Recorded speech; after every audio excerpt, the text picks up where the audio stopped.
பிரைஸ்லாம் கர்த்தருடைய நாமம் மகிமைப்படுவதாக ஒரு சின்ன ஸ்கிட்டு தான் வழக்கம் போல் நம்ம ஸ்டைலில் எடுத்திருக்கேன்.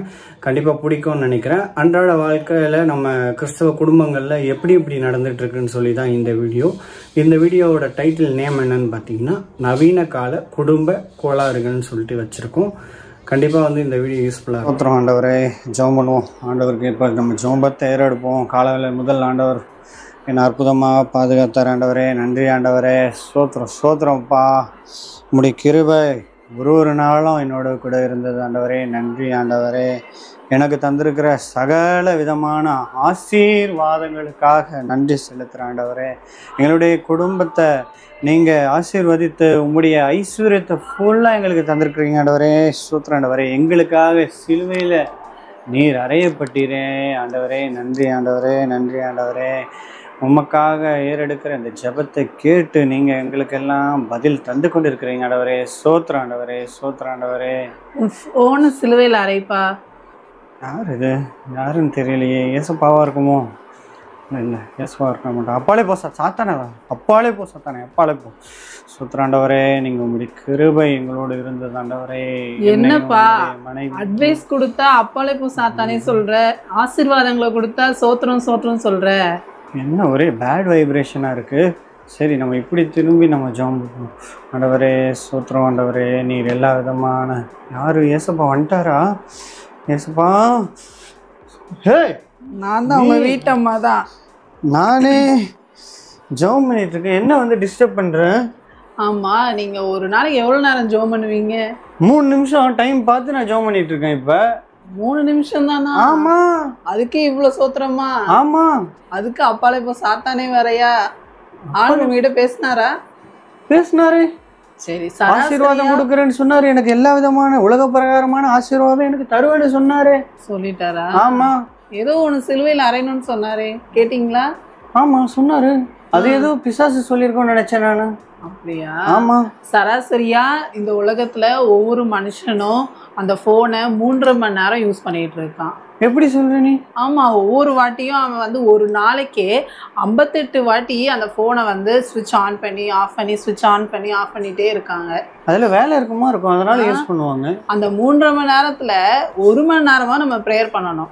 அதை விட்டுட்டு நீங்க 3 நிமிஷம் தான் ப்ரேயர் பண்றேன்னு சொல்றீங்க. இப்போ இந்த உலகத்துல இருக்கிற மனுஷங்களுக்கு ஒரு புது வகையான வியாதி இருக்கு. என்ன வியாதி தெரியுமா?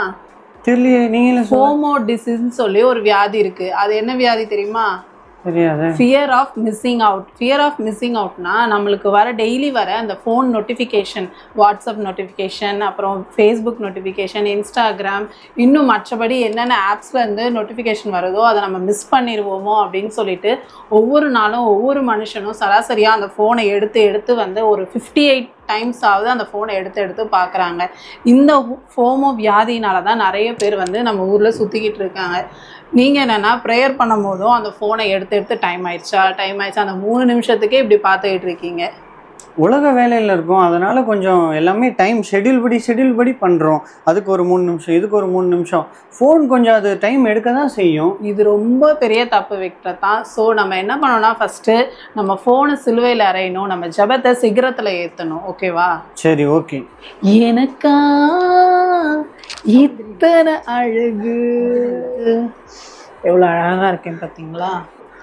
இப்போ மேக்கப் போடுவோம், நம்ம பார்ட்டிக்கு கிளம்பிட்டு இருக்கோம்.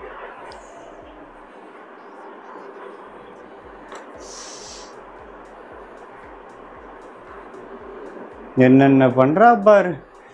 பட்டி டிங்கரிங்லாம் பார்த்துட்டு இருக்கா. என்ன பண்ணிட்டு இருக்க? எங்கே கிளம்புற? வேகமாக மேக்கப் போட்டு பார்ட்டிக்கு போயிட்டுருக்கேன். ஆமாம், நீ பார்ட்டிக்கு மட்டும்தான் மேக்கப் போடுவியா? வெளியில் போய் குப்பை போடணுன்னாவே மேக்கப் போட தான் போவேன். மேக்கப்னு இருக்காத ஜெசி எப்போவுமே நீ. இப்போ தான் மனுஷன் வந்து அவன் உழைக்கிறது அரஜான் வயிற்றுக்காக. சரிங்களா? நம்ம போடுற உடை எதுக்கு தெரியுமா? மற்றவங்களாம் நம்மளை பார்த்து அழகாக ட்ரெஸ் போடுறேன்னு சொல்கிறதுக்காக தான். நீ மற்றவங்க சொல்கிறதுக்காக வாழாத ஜெசி, தயவு செஞ்சு. பைபிளில் நீதிமொழிகளில் ஒரு வசனம் போட்டிருக்கு, ஐஸ்வர்யம் வஞ்சனையுடையது, அழகோ வீணுன்னு தான் போட்டிருக்கு. அது ஸ்திரீகளுக்காகவே அந்த வசனம் வந்து அங்கே எழுதப்பட்டிருக்கு. அந்த வசனத்தை நீ ஃபாலோ பண்ணி நடக்க பாரு. வர உன்னுடைய ஜடை உட நட எதுவுமே சரியில்லை ஜெசி. இந்த வசனத்தின்படி நட. ஆண்டவர் உன்னை அழகா மாத்துவாரு. நீ ஆண்டவருக்குள்ள இருந்தானா உன்னுடைய முகமானது மிகவும் பிரகாசமாக இருக்கும் ஜெசி. சரியா? சரி. ஆனந்த துதியால் கேட்கும், ஹே ஆடல் பாடல் சத்தம் உங்களுக்கும், ஹே ஆகாயமின்னா செம பாடுறா. சரியான வைப்டானா இந்த பாட்டு. காலையில இந்த ஆட்டம் ஆடிட்டு கிடக்கு. பாட்டு செம பாட்டு செம பாட்டு. என்னங்க காதுல இருந்து அந்த ஹெட்போனை எடுங்க. சொல்லு ஜெசி. எவ்வளவு வேலை இருக்கு, ஹெட்போனை மாட்டிட்டு இப்படி கத்திட்டு கிடக்குறீங்க காலையிலேயே. ஜெசி பாட்டு தானே ஜெசி கேக்குறேன். அது நல்லா கேட்டீங்க. கொஞ்ச நேரம் நல்லா செம்மையான வைபான பாட்டு. தூங்குறான், அவனை கொஞ்சம் பாத்துக்கோங்க, நான் கடைக்கு போறேன். கேக்குதா? என்ன? அவன் தூங்குறான், அவனை கொஞ்சம் பாத்துக்கோங்க, நான் கடைக்கு போறேன். அடுப்புல குக்கர் வச்சிருக்கேன், 3 விசில் வந்தோடனே ஆஃப் பண்ணிருங்க. சரி சரி சரி சரி பாத்து. காலை ஹெட்போனே மாட்டிருக்காங்க. சந்தோஷம் வேணுமா, சமாதானம் வேணுமா, இயேசுவிடம் வாருங்கள், துன்பங்கள் நீக்கிட துயரங்கள் போக்கிட இயேசுவிடம் வாருங்கள். இந்த கடை வேற மூடி இருக்கு. அப்பர்ல இருந்து ஹெட்போனே மாட்டிருக்கீங்க, அடுப்புல இருக்கிறத ஆஃப் பண்ணீங்களா இல்லையா? அடுப்பு என்ன சொன்னியா? ஏதாவது எதுவுமே சொல்ல, நானே பாடு கேட்டுட்டு இருக்கேன். சரி நீயே ஆஃப் பண்ணிடு. வந்துட்டல வந்ததும் வந்துட்டு நீயே ஆஃப் பண்ணிடு. அது தீஞ்சி மனா போயிருக்கும். சரி, இந்த ஹெட்ஃபோன் யூஸ் பண்ணுறதுனால என்ன பிரயோஜனம் உங்களுக்கு? சரி என் ஃப்ரெண்டு கூப்பிட்றான், என்னன்னு பேசிட்டு வந்துடுறேன். ஹலோ. சொல்லு மச்சான், எப்படி இருக்கா? லைஃப்லாம் எப்படி போயிட்டுருக்க? ஓகே. ஒரு ஸ்பாட்டிஃபைல பிளேலிஸ்ட் ஒன்று இருக்குது, அதை அனுப்புகிறேன். அந்த பாட்டெல்லாம் கேட்டுப்பாரு, சூப்பராக இருக்குது. இப்போ லேட்டஸ்ட்டாக வந்திருக்க பாட்டு கிறிஸ்மஸ் சாங்லேருந்து இந்த வருஷம் 2024 சூப்பராக இருக்குது. எல்லா பாட்டுமே நறுக்குன்னு இருக்குது. இந்த பிளேலிஸ்ட் அனுப்பி விட்றேன் பாரு, கேட்டுப்பாரு, செம்மையாக இருக்கும். என்னங்க காலையில இருந்து கத்திக்கிட்டே இருக்கீங்களே ஃபோன்ல, யார்கிட்ட தான் பேசுவீங்க? பாட்டு கேட்குறேன், என் ஃப்ரெண்டுக்கு பேசுனா, அவன்கிட்ட பேசுகிறேன், அவனுக்கு பிளேலிஸ்ட்லாம் அனுப்பியிருக்கேன். இந்த ஹெட்ஃபோனை காலையில இருந்து மாட்டிகிட்டே இருக்கீங்களே, இதனால என்ன பயன் இருக்குது தெரியுமா? அதில் எவ்வளோ டிசீஸ் இருக்குது, எவ்வளோ ப்ராப்ளம் இருக்குது, அதாவது தெரியுமா? தெரியாது, ஆனால் நல்லது தானே, பாட்டு தானே கேட்குறோம். 3 ப்ராப்ளம் இருக்குது அதனால. வீட்டுக்குள்ளேயும் உங்கள் உடம்புலையும் நிறைய ப்ராப்ளம் இருக்குது அதை யூஸ் பண்ணுறதுனால. என்னென்ன ப்ராப்ளம்? ஒன்று என்னன்னா, நம்மளை சுற்றி இருக்கிறவங்க என்ன பேசுகிறாங்கன்னே கேட்காது, காதில் நல்லா மாட்டிக்கிறது, உட்காந்து பார்த்துக்கிட்டே இருக்கிறது. எதாவது கேட்குதா நான் சொல்லிட்டு போகிறது, அதுவும் இல்லை. 2வது என்ன, அந்த ஹெட்ஃபோனை நீங்கள் மாட்டிகிட்டே இருக்கிறதுனால பாக்டீரியாஸ்லாம் காதுக்குள்ளே போய் உங்களுக்கு தான் காது இன்ஃபெக்ஷன் ஆகும். 3வது அந்த ஹெட்ஃபோன் கேட்க கேட்க, அந்த பாட்டு கேட்க கேட்க உங்கள் மூளையில் போகிற நரம்புகள்லாம் வீக் ஆகும். இது கூட தெரியாமல் நாள் ஃபுல்லாக அந்த ஹெட்ஃபோனை மாட்டிட்டு இப்படி பாடிக்கிட்டு இருக்கீங்க. நீங்கள் ஜஸ்ட் இங்கே துதிக்கிறீங்க ஆண்டவரை, ஆனால் நம்ம சபையில் போய் ஆண்டவருக்காக நம்ம என்ன செய்கிறோம்? சரி ஜெசி, நீ சொல்கிறதும் ஒரு வகையில் கரெக்டு தான். இனிமேல் நான் கொஞ்சம் கொஞ்சமாக இதை படிப்படியாக நான் நிப்பாட்ட பழகிறேன். சர்ச்சிலே இனிமேல் நான் வாரம் நான் ஸ்தோத்திரம் பண்ணுறேன், டேபிள் மெசேஜ் எடுக்கிறேன் ஜெசி.